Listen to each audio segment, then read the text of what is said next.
To the netizens news और मैं हूं अदिति गुप्ता आपके साथ। खबरों के सफर में आगे बढ़ने से पहले आइए नजर डालते हैं इस वक्त की सबसे बड़ी खबर पर। पति ने पत्नी की बेवफाई के शक में पत्नी की चाकू से गोदकर हत्या कर दी। मामला उधम सिंह नगर के किच्छा का है, जहां बेटे के साथ 8 माह से मायके में रह रही पत्नी को युवक ने चाकू से गोदकर गंभीर रूप से घायल कर दिया। ससुरालियों ने दामाद की जमकर पिटाई कर पुलिस के हवाले कर दिया है। घायल महिला को सीएससी से हल्द्वानी रेफर किया गया, लेकिन उसने रास्ते में ही दम तोड़ दिया। बताया जा रहा है कि आरोपी पति को पत्नी के चरित्र पर शक था। देर शाम को पुलिस ने आरोपी के खिलाफ संबंधित धाराओं में केस दर्ज कर उसे गिरफ्तार कर लिया है। फरजाना 22 वर्षीय पुत्री मोहम्मद सद्दीक निवासी ग्राम गोकुल नगर किच्छा का निकाह 4 वर्ष पहले रिजवान अली पुत्र शराफत अली निवासी गैस एजेंसी रोड किच्छा के साथ हुआ था।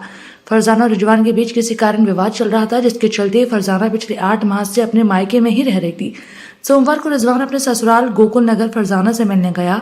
अपने कमरे में फरजाना अकेले ही बैठी थी। दोपहर करीब 1 बजे रिजवान ने मौका पाकर फरजाना के गले, पेट व पीठ पर चाकू से वार कर दिए, जिससे फरजाना लहूलुहान होकर गिर गई। शोर शराबा होने पर परिजन और पड़ोसी मौके पर आए और रिजवान को पकड़ लिया।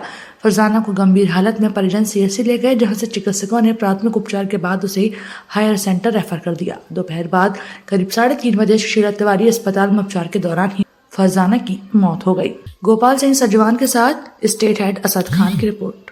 किस किस से बातचीत रही, कहाँ कहाँ उनके साथ कौन कौन लोग जुड़े हैं, तो ये कॉल डिटेल छानी जाए तीनों की, उससे हमें जो है इंसाफ मिलेगा।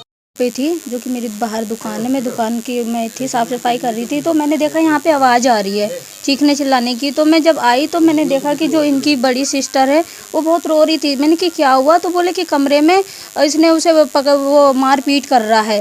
तो मैंने दरवाज़ा खटखटाया पर कुछ नहीं हुआ। फिर मैंने जब खिड़की से झाँक के देखा तो वो उसके ऊपर बैठा पड़ा था, फरजाना के ऊपर बैठा पड़ा था और गला दबा रहा था। आज उस वक्त तो चाकू नहीं दिखा कि वो वाकई में उसके हाथ में क्या है नहीं है।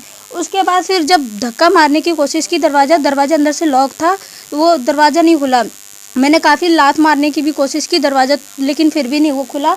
तब बाहर से एक लड़का आया, फिर उसने दरवाज़ा लात मार के तोड़ा। फिर जब हमने देखा कि वो चाकू लेके उसके ऊपर चढ़ा पड़ा है और उसका गर्दन तो काट दिया था उसने, और कई मतलब पेट में भी चाकू ऐसे मारे थे और बैक में भी चाकू मारा था। इतनी बुरी तरह से चाकू मारा था कि उसका जो था मांस बाहर आ गया था। इतनी बुरी तरीके से चाकू मारा था उसने।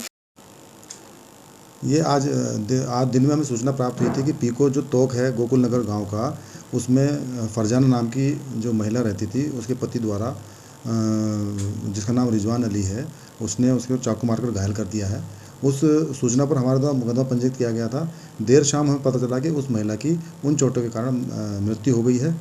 रिजवान अभी मौके से फरार था, तो उसकी गिरफ्तारी के प्रयास जारी हैं, और चूँकि घायल महिला की मृत्यु हो चुकी है, इसलिए उस मुकदमे में धारा 302 की बढ़ोतरी करके वैधानिक कार्रवाई की जा रही है और गिरफ्तारी के प्रयास किए जा रहे हैं। सर, कुछ लोगों के द्वारा बताया जा रहा है कि दूसरों को भी उन्होंने कहीं चाकू से हमला किया था, सर उसको क्या?